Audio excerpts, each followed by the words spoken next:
They'd had too many instances where their disc cameras and advanced methods of Polaroid picture taking had fallen flat on their faces. They didn't do the whole we should get out in front of this digital photography thing. And now this company, this once great groundbreaking company, which essentially was the lifeblood of the city where it is, Rochester, New York, yeah, I think it still exists, but it's sort of like a room in someone else's office block where it used to be this huge thing, this huge conglomerate. And it was because they failed to evolve. And SkyMall failed to evolve.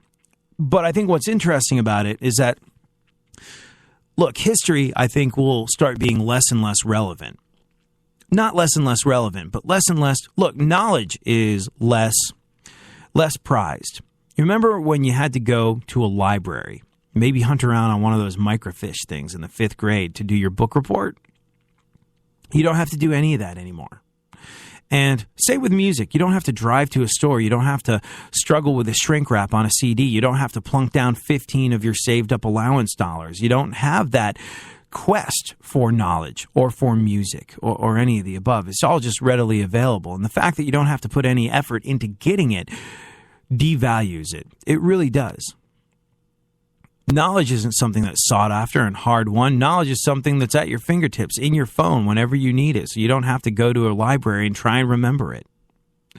It's weird.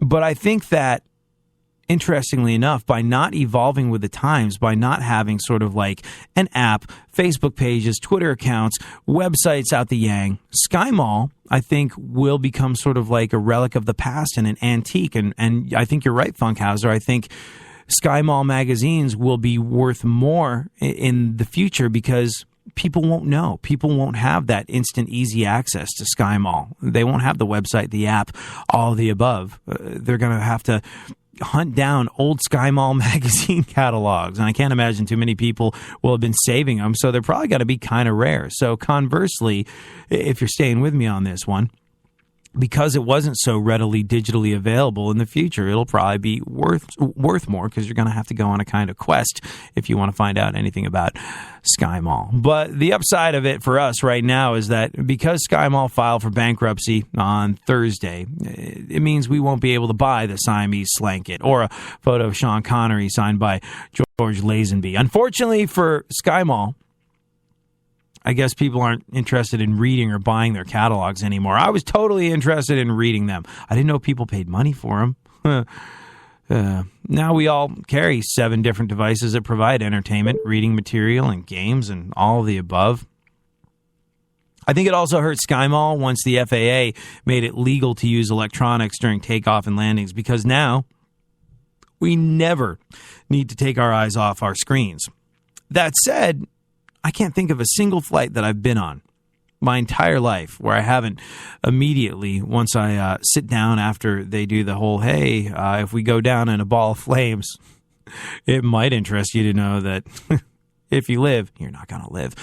You can get out here, here, and here. Also, blow into this if it fails to inflate as you're in the middle of the Pacific Ocean in shark-infested waters with no chances of survival. Like right after that was done, wham, straight to SkyMall. Loved it. Be like, what are they selling now? Oh, a dog bed for $5,000 that adjusts its temperature internally according to your dog's mood. What will they think of next? Oh, fantastic. Solar-powered nose hair trimmer. Anyways, kind of feels a little bit like the situation with Twinkies, if you ask me, where Hostess went bankrupt. We worried that Twinkies were gone for good. But another company bought the brand, and they were back on the shelves within months. Do you remember that brief period of time where everyone was going around buying Twinkies and hoarding them and being like, haha, the great thing about these things is there's absolutely nothing that exists in nature in them, so they'll last forever and ever, amen. They'll save for years, and they're still going to taste like the day they made because, well, yeah. It's largely wax and plastic and things like that. So people I knew were hoarding Twinkies. Twinkies were going for a high price on eBay.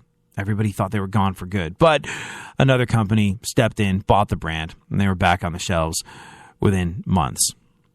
I have to imagine that SkyMall still has name recognition.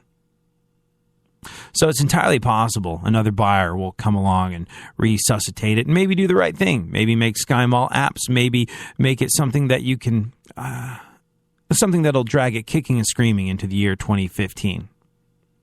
Until then, you might see SkyMall on planes a little bit, but if you do, it'll be a scaled down version. SkyMall fails. Surprising, really. Because I use my AM radio ice cream scoop foot massager literally all of the time. Have an awesome one. We'll be back tomorrow. We'll do it all over again.